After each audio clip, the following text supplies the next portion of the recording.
All right, everyone. Welcome back to the Small Business PR Podcast. I am so excited today to have our special guest. She covers all things shopping and commerce. We're going to dive into it with gift guides, how they plan for seasonal stories. So this is one not to be missed. So welcome to the show, Victoria Giardina. Welcome, welcome, welcome. Thank you. Thank you so much for having me. It's a pleasure to be here. I'm so glad you're here. Now, I know that in your bio, you told me you're a commerce reporter at the New York Post Shopping, and you have a really strong background in the commerce editorial space. So can you tell me what that means, like in terms of like covering shopping versus commerce? Absolutely. So my current role at New York Post Shopping is content strategist and commerce reporter for the section of the New York Post that specifically covers all commerce and shopping related efforts. So basically, if you're looking for the best gifts for your mom, the best gifts for your best friend, and you type that into Google, chances are some of our gift guides will appear. And that is basically what we cover. We cover products, services. It basically is a branch of service journalism, which is super important to me, as I just love helping people through products, through the best, smart scales to buy or the best protein bars to buy. So a lot of it is definitely rooted in service journalism, and it's super fun. We get to work with a lot of really cool brands for product reviews, for certain items that we test. So I remember last year I was testing 30 or so eye creams, which was great for my skin, but super informative for our readers who are seriously looking for one. So it definitely spans throughout a lot of different sections. We cover beauty, we cover home, style, tech, the works. Of course, our tentpole events are Amazon Prime Day, Black Friday, and just a lot of different holiday shopping events. So I'm excited to speak more about that with your audience. Ooh, I'm so excited. So by the time of this recording, we're in Q4, biggest buying season of the year. Gift guides, holidays, like this is the time, right? But arguably there is an opportunity to pitch all year round for a shopping or a summer, whatever it is. So can you tell me about how you structure and like do your planning for the year, whether it's for holidays or Father's Day or Mother's Day or Valentine's Day? Of course. So pitching is super unique because we started getting Father's Day pitches as early as January of this year. So a lot of public relations executives are super adamant about pitching things super early, which is great for us because we plan year round. We have all quarters of the year in mind all year round just for our planning purposes. So a lot of my role as a content strategist is really looking to see what holes we have in our coverage. So for example, I'll look at other publications and I would see, maybe we don't have this specific article, but maybe we can make it work. And then I would look into search interest. I would tag our SEO team. So especially with Q4, we're definitely starting that right now. And I think each year I've been with the New York Post for a little over a year now. We're constantly looking to see how we can repackage our content in a way that's super relatable and super engaging. So that looks like a lot of gift guides. We have way over, I would say 50 gift guides slated for this season. So we already have our assignments. They're not completely finalized as of yet, but you can expect like a main gift guide post, best gifts for boyfriends, best gifts for girlfriends, best gifts for coffee lovers, and things of that sort. So it's basically what's trending in search and also what has performed super well for us in the past on both a revenue and a page view standpoint.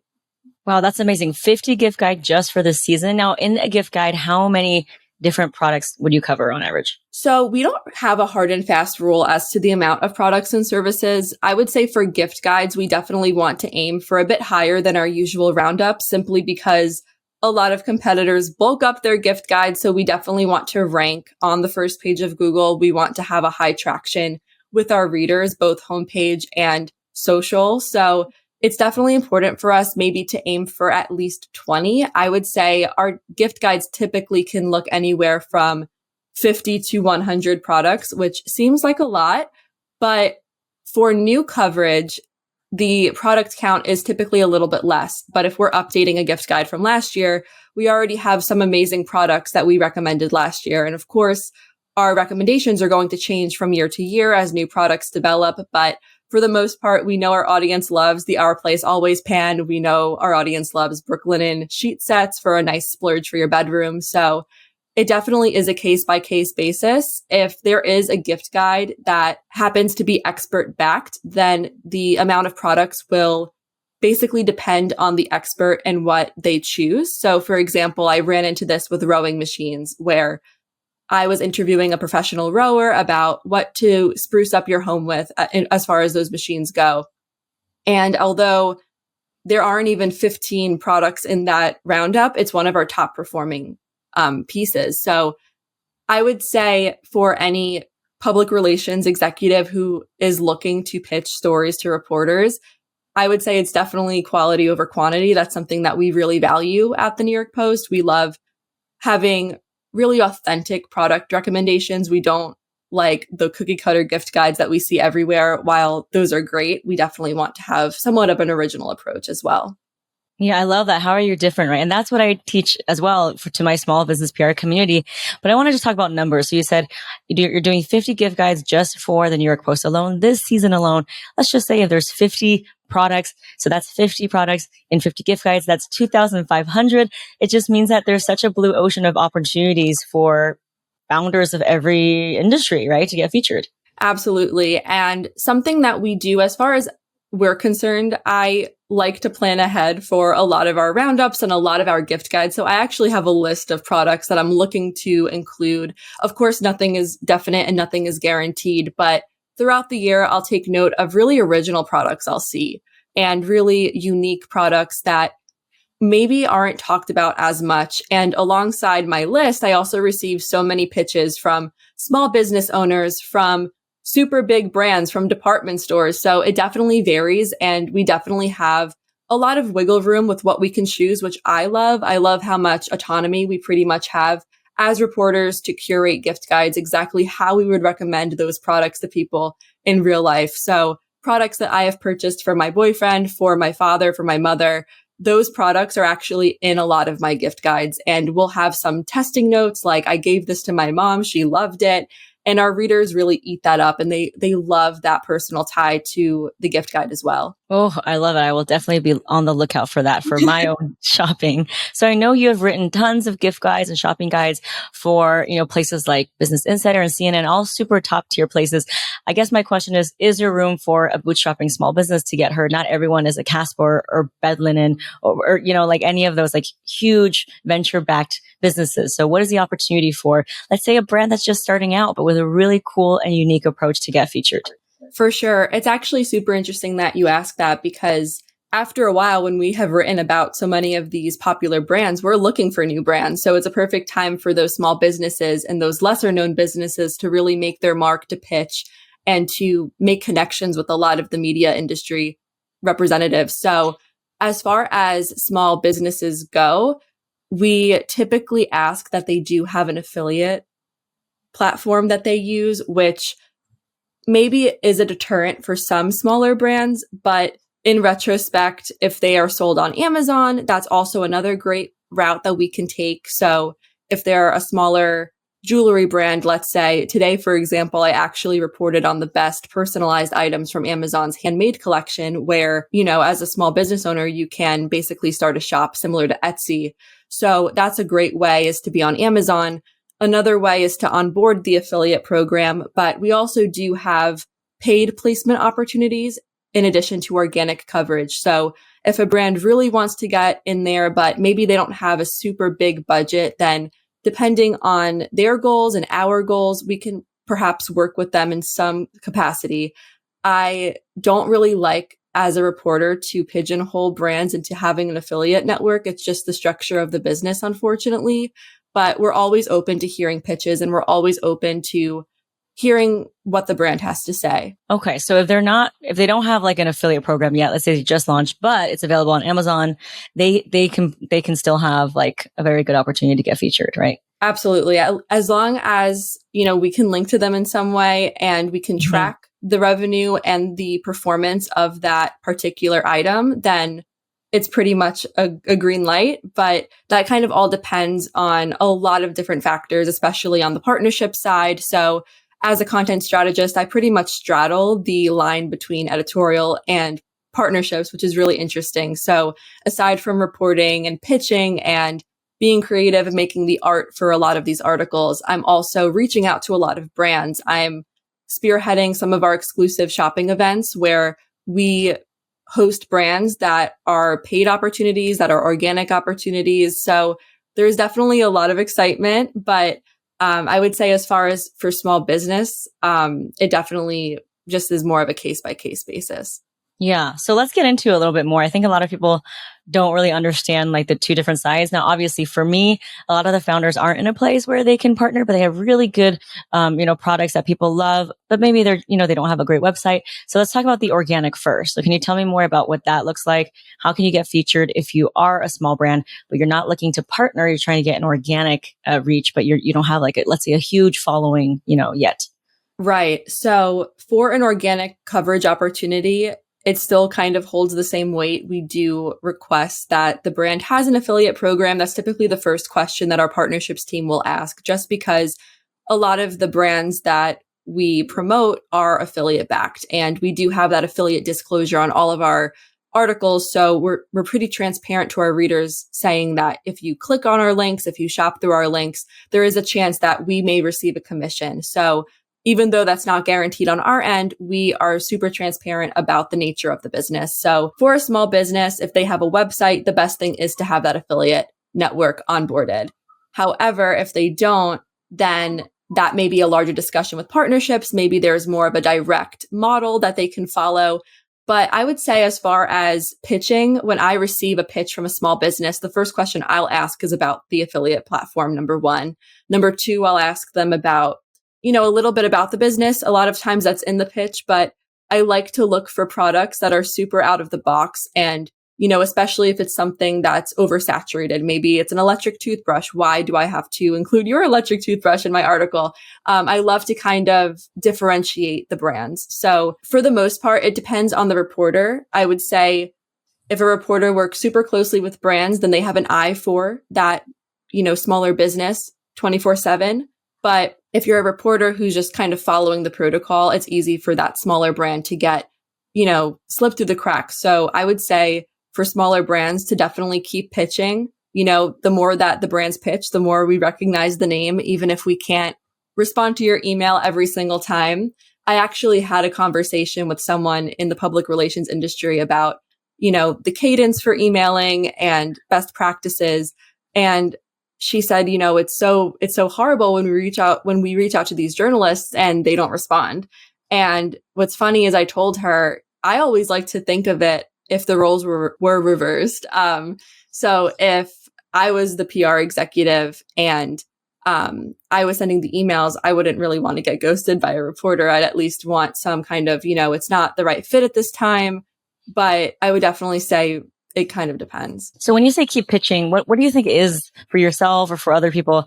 What is the right way to like follow up? Because I know you get tons of stuff in the emails, right? So sometimes it's just a gentle reminder or a nudge. What's the cadence and the right way to follow up, you think? So in a reporter's inbox, sneak peek, we not only get pitches, but we also get event invites. So it's super saturated at all times. I don't think a lot of public relations executives necessarily understand that we get so many emails. I know they're pitching all day long, and we're actually pitching all day long because a lot of those email subject lines will, inspire a new idea. Maybe a brand reaches out to me about a new lip liner that hits the market and we don't have a gift guide or a roundup on that particular subject. I will pitch that. So I would say for following up, it's always a good idea to follow up at least once.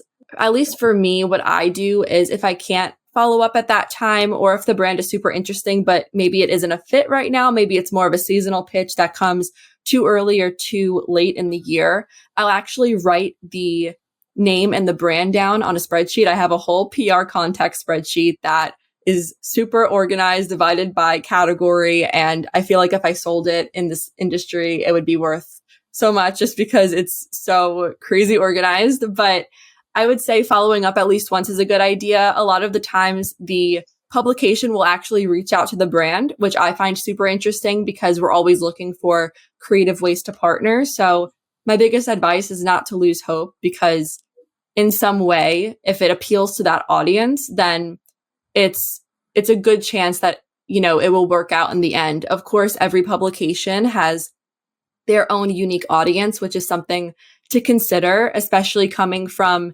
Business Insider last year. I definitely had a little bit of a learning curve with where the New York Post audience is compared to where the Business Insider audience is. In case, your listeners don't know, Business Insider has a style editor, a tech editor. They have very established and robust sections. Whereas the Post, we don't necessarily have sections, but we cover those topics on a regular basis. So we're a team right now of 4 writers, 1 editor. So we are hiring. We're always expanding, but it's just a little bit different. I'm on a smaller team and we're still producing the volume that these larger publications are producing. So if it's not a fit for one publication, it may be a fit for another. So that's also something to keep in mind. I love that. Thank you for giving us hope and validating the fact that there is room for the small business Main Street heroes to get featured too, and just keep following up. So you said something that if it's too early or too late, it might not be a fit for right now, but you'll kind of go back to your inbox. So let's talk about timelines. Just for you, I know every calendar is different for each person. What is the best time to pitch for, Black Friday, for example? Oh, yeah. I feel like people start thinking about Black Friday as soon as Amazon Prime Day ends. I think it's kind of like an inside joke among the industry where, Prime Day is closed. Now we're on to Black Friday. We're on to the next bigger and better thing. For planning content, I would say that as reporters, we like to look at least a month ahead. So for PR, it may be helpful to pitch 2 months ahead of time. If you pitch too early, it's not necessarily a bad thing because we just keep that email on file. For example, I have different tabs on my inbox where one is labeled holiday, one is labeled Black Friday, one is labeled Labor Day. So it kind of depends on the reporter, but I would say from a sweet spot angle, 2 months before the tentpole event is probably a great idea because it's not too late where it's not like that same month, but it's not too early where we're not really thinking about it quite yet. So for example, for Christmas, right? There's a lot of these like last minute things because I know I'm a last minute person. So let's say if I wanted to find a last minute Christmas gift for you, like would pitching even in like November, would that suffice or is that too late? That's actually a great time for last minute gift guides. We actually have one that is our last minute gift guide. And the funny thing and the ironic thing about that is we are planning for last minute gifts, not last minute. So we have a whole spreadsheet on, mostly services, I think at that point, because we want to make sure that whatever our readers purchase will arrive in time for December 25th. So we're really looking at the Amazon Prime items. We're looking at the masterclass subscriptions, the streaming subscriptions. So it's a little bit of a different angle. I know sometimes, and I believe we may have done this in the past, where we transformed our main holiday gift guide, the best gifts of 2021, into a last minute gift guide as we approached December 25th. So different publications have different strategies, but I would say for last minute kind of pitches, it's okay to be last minute about that approach. But for more of the evergreen articles, for more of the roundups, I would say 2 months ahead of time is probably a really good timeline to follow, and then maybe following up a month before that event. Yeah, that's great. So let's talk about the following up. If it's something that could be gifted all year round, right? Let's say I pitch something for, I don't know, Labor Day, end of summer, and then I don't get a response from you, but it's great for holidays. So would I use the same email and just change the subject line, or do I just send a completely new pitch? This is a tricky question because I think it depends on preference. I think some people on both sides, both reporters and public relations, it may make sense to continue the email in one chain. So all of the information that was issued originally is still there. But at other times, it's all in the subject line, right? So I think sometimes starting a new email with maybe a more optimized approach may be best. But I would say from just like a best practices rule, it may be better to start a new email than to follow up on a pitch because I think it can clutter a reporter's inbox, especially if we have a million subject lines that say follow up or following up here or RSVP needed. So just to kind of stand out a little bit more, I think a brand new email and maybe just a brand new approach is definitely recommended, as well as images. We love to see product images in emails. I think it definitely makes the pitching process easier on both ends when we can see the physical product and not spend too much time digging through the email to go to the link and go to the page directly. So you talk about product photos. That's obviously so true because we're visual people, right? But what about like the whole like attachment thing? I always teach, in my PR master class, don't add these attachments, but put a link to a high res photo of the price point. Is that true, or do you actually prefer them to actually put the attachment in the email? I would say both work. We do like to see everything laid out like kind of a template. So as long as it's not too crazy on PR's end to put together, I think that would be wonderful. Also, something that I would recommend, and that would be super helpful from a journalist standpoint, is if you're a brand that, maybe you're a PR executive, for example, and you have a few different brands that you represent, it's always really helpful to have a complete client roster attached to the email, because if I'm hearing about a brand for the first time, or if I'm meeting someone over email for the first time, I want to know, are you representing more brands? Is there another thing I can keep in mind throughout the year if maybe this isn't the appropriate fit right now? So just being mindful of providing the media contact with everything that they may need, whether it's for that specific brand or for every brand in general that you may be representing. Yeah, really good tips for people who have PR. Now, I would say 90% of the people listening are probably doing it themselves. And if they were to, pitch, obviously you've given us some great gems about timing. Do you have any other things about subject line tips, or how do you go about offering a sample? Like, what's the right way? What's the most cost effective? Because let's say if I have something very expensive, right, I might not be able to give you a sample. So in that case, what should I do as a founder? That's a great question. I would say that for the most part, samples are definitely not essential. Like, we can basically put a story together if it's of interest based on the website, based on the product, based on the pitch in general. So if it is a super highly priced item and the brand really can't afford to ship something out, or they prefer not to ship it out unless coverage was guaranteed, in that instance, we would still consider the product, of course, because if it's of interest to our readers, or if it seems to be a good fit for our audience, we definitely want to put that product on the radar, of course, from both a personal and professional standpoint. And then as far as the gifting, it can get a little overwhelming. I know it sounds super glamorous to receive boatloads of beauty products every day and to get shipments from all of these expensive clothing stores on a regular basis. But truth be told, my closet is not that large. My room is not that large.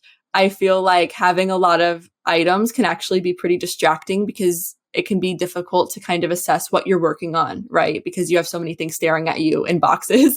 So for gifting, I think if there is a particular angle that the PR executive is pitching, so for example, maybe there is a new bath towel and the subject line is the best bath towel you need right now, that's something that would capture my attention. And that's something I would click on to read more about that specific towel. And then usually for PR, what I see in emails is, shipment is granted upon request. So that signals to the journalist that I could ask for samples. It's definitely in the realm of possibilities. So I would say for PR to be a little mindful of just the framing of the email. I think for the most part, it's usually pretty straightforward, which is really great for us. And I think if it's a large ticket item, we'll definitely keep it in mind, because we do have gift guides that are luxury focused. We do have splurge gifts for mom, splurge gifts for your wife. So I feel like if a PR person were to kind of craft that pitch into an email, then it would signal to us, maybe including that in a future update perhaps, or pitching something along those lines. Yeah, I love what you said about just being straight to the point in the subject line. We all know that you're only as good as your subject line. So if it's a really long subject line and it has nothing of relevance, then it doesn't really make sense. But I do feel like the best blank you need right now is something that everyone is pitching. So how can we even get one step, like a little bit beyond that, so we're not competing with everyone's subject lines? I know from just receiving emails that a lot of them are framed best, whatever it is right now, samples available. So sometimes that's attractive to media, because it signals to us that this may be good for a review and may be good for keeping in mind and actually testing it ourselves, even if it's not a really formalized approach, if it's just to keep in mind and to use it organically for the most part. But I don't think there is a right or a wrong way to pitch. I think the more that we receive emails, the more that we recognize names, we recognize smaller businesses, we recognize brands, and just it's so interesting to see how that relationship develops over time. So I've actually had a lot of contacts from my time at CNN, my time at Business Insider that I still talk to this day. And, maybe they're representing new brands at the time. Maybe they're kind of fading out former brands. So just kind of keeping the relationship there, maybe scheduling a 15-minute virtual coffee chat is always great to kind of put a face to the name and to kind of talk face to face for the most part. I know during the height of the pandemic, we kind of relied on virtual video calls. We still do to an extent. So having that personal touch to a PR person is always something I value as a journalist and something that I would appreciate, even if it's only for 10, 15 minutes. It's not that long of a stretch of time for your day. We still get things done. We still get gift guides moving and grooving, but I would say to make the email as personal as you can while also getting to the point of the product and the product's value, most importantly. Right. And even if it's not a PR person, isn't it refreshing to get an email directly from the founder, especially if they have like a really interesting story, like a mother and daughter duo, or, like something like that. Or, we have, for example, people who have overcome cancer, right? And they've formulated this own thing that's toxin free. So things like that. Would that be something of interest to you? Absolutely, 100%. This actually happened to me recently where I have been using a certain skincare brand for years, and they actually are sold at Sephora. And the founder reached out to me and said, I love your coverage. It means so much that you are representing my smaller skincare brand. And I just wanted to reach out as the founder and tell you that. And that meant so much to me.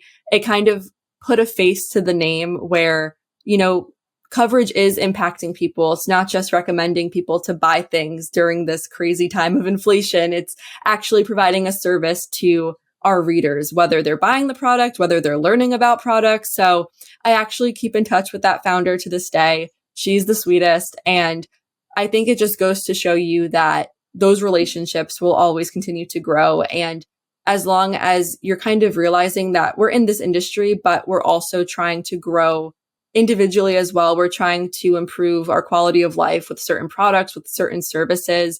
I think it's such an interesting industry to kind of share that, especially with mental health, with all of these other factors. For example, I reviewed Headspace, which is a meditation app, actually offered to have a yearly subscription for Obey Fitness, which really revolutionized my at-home fitness routine because I was able to take those classes at home. So really keeping in mind, I know I'm going more of a health angle here, but the products actually can help people one way or another across different demographics and across, all different types of people. Yeah, 100%. I mean, I really feel like it's like a human right, like wellness and taking care of that. Health is wealth. So another thing is, let's say, I teach in my program, right? I have this pitching method that I came up with called the CPR method, which means I want your pitch to have three things: C as in credibility, P as in point of view, and R as in relevance. And relevance is the most important thing. I actually recommend them opening the email with that relevance. So for example, if Rihanna wore something, or if a celebrity had like a certain trend, right? And you have something in that style, like put that there. Another thing is like, if there's a season, like if it's back to school, put that there.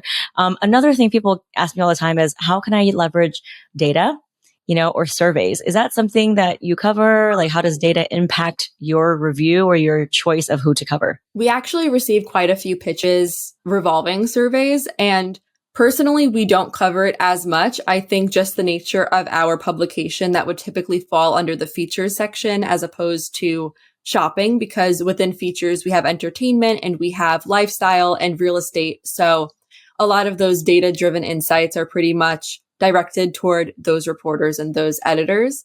From just a trending standpoint, trends are something we always look for. We're always on TikTok. We're always looking at what's trending in search, what's trending on Instagram. We had a whole series dedicated to linen because linen was trending this summer, linen pants, linen dresses. The coastal grandmother trend, that was huge all over PR lists. Pumpkin spice was recent. So there's definitely a lot of inspiration that comes from those random spur of the moment ideas. I will also say that publications are getting super innovative of how they approach those certain trends. So for example, I wrote about the best snowblowers to buy last year. And when we had a huge blizzard warning, I don't remember what month it was, but we actually updated that article, and the headline actually said the best snowblowers to prepare for the New York storm or something like that. So that instantly drove so many clicks, so many conversions, because people were like, oh no, I need a snowblower because I need to plow. So that's just one example of how an evergreen pitch can turn into a timely pitch, at the drop of a hat. So I think it's super fun. And that's one of my favorite parts of being in this industry, is that we get to kind of revamp older ideas and we get to package them in very unique and different ways. I love that. I love that you can cover so many things and you have insight on so many things. You've probably tried so many different products.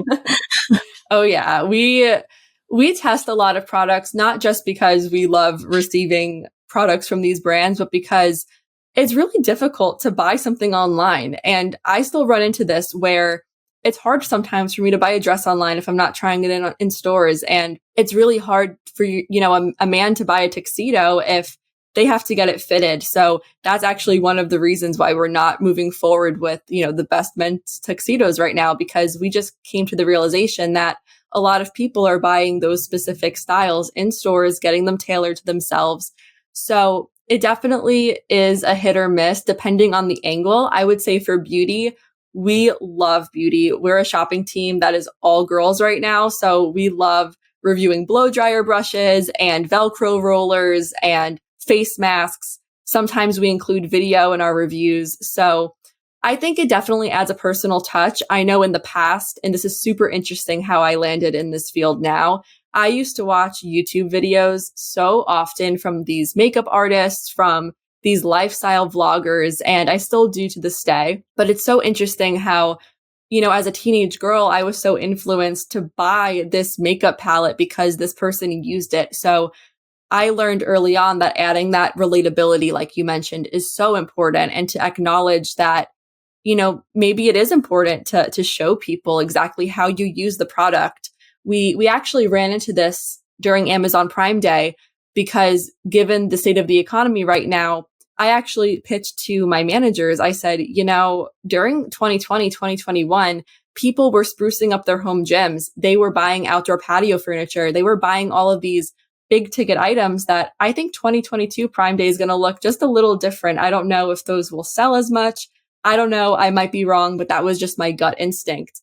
And very last minute, we put together a best Prime Day essentials under $25 for readers to shop for to combat inflation. So we rounded up paper towels on sale, diapers on sale, household essentials that people just wanted a good value on. That's kind of the state of the world right now, is people just want a good deal. They want an item that is not only affordable, but also of good quality to an extent.